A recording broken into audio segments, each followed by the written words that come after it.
My name is Fulvio Giustiniani. I'm the Special Project Manager of Poltrona Frau Group UK.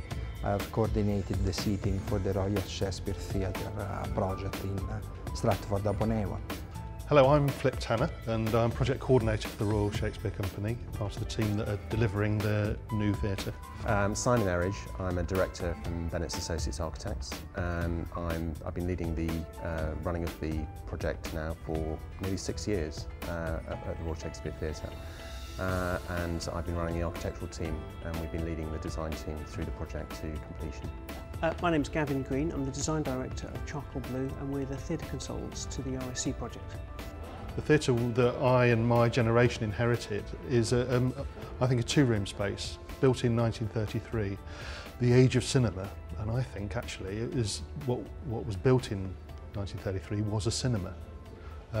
So the brief for our new playhouse was to have a room where the audience and the actors shared the same space, a one room. Poltrona Frau begins to design, let's say, theatre seating in 1983 with a small project for the True World Festival in Spoleto, center of Italy. And let's say, from that, a wonderful story began.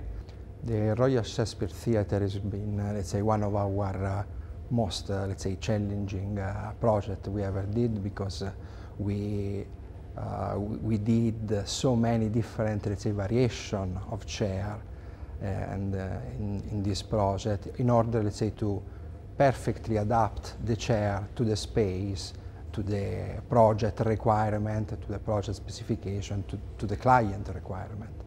All the work we've done with Poltrona Frau is to connect the audience together. And there's two things going on there. There's that connection between the audience and there's getting 1,000 seats into a very small room. So the concept of armchair to auditorium is quite a difficult one, because if you took 1,000 armchairs and built a room around it, the room would be far too big to hear the actors properly and your audience will be disconnected. So all the work that we've done with Poltrona Frau is to take 1,000 seats and make them as small as is acceptable given the level of comfort that you require, and it's comfort not just for 10 minutes but for 3 hours. The building's always been a collection of parts. The original 1879 building was a complete piece in its own right, but after that was partly destroyed by fire and a new theatre was built. Various bits have been added onto the building, and when we arrived on the scene in 2004, what you could see was a collection of different bits of building built over a period of 120 years or something like that. In a Shakespearean play, you have to hear every word, you have to see the facial expressions, and action moves very quickly and one's imagination runs wild, and you need to be able to really become part of that. And so having the audience wrapping 3 sides of the auditorium, being able to see the back of one actor who's facing the actor on the other side makes you feel like you're almost on stage. So I think it's that intimacy that will be, hopefully be electrifying in the auditorium. What shall I call thee when thou art a man? I'll have no worse name than Jove's own page. Therefore, look you call me Ganymede. One of the most critical aspects of the seating is the arrangement and the density around the stage. We have 1,000 seats closer to the stage than pretty much any other theatre in the UK. And that's achieved through very, very careful design and collaboration with Poltrona Frau, with the architects and with the client themselves. So the thrust stage has audience on 3 sides, and where it differs from a proscenium environment is it's not about illusion.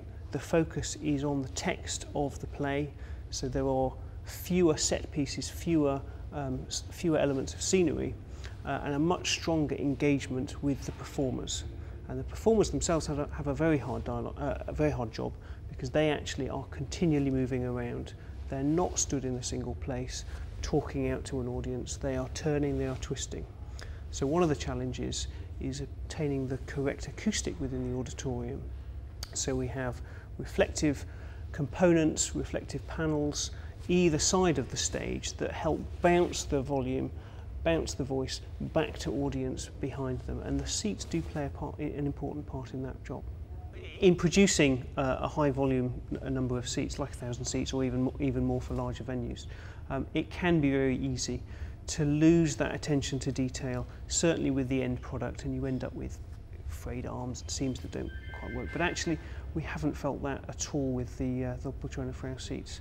Any issues that did come up on site have been very quickly rectified, and the end product hasn't suffered at all.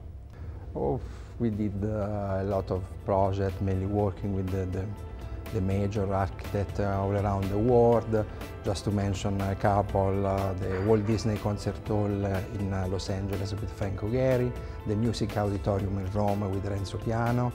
One of the major projects we ever made is definitely the European Parliament in Strasbourg. Another interesting project with Herzog and de Meuron is the Forum 2004 in Barcelona, and more recently the new Opera House in Oslo with Snoetta. Poltrona Frau just completed a major project in Rome, the Museum of Modern Art designed by Odile Deck, in which we did the main auditorium and all the public spaces with standard and custom-made product.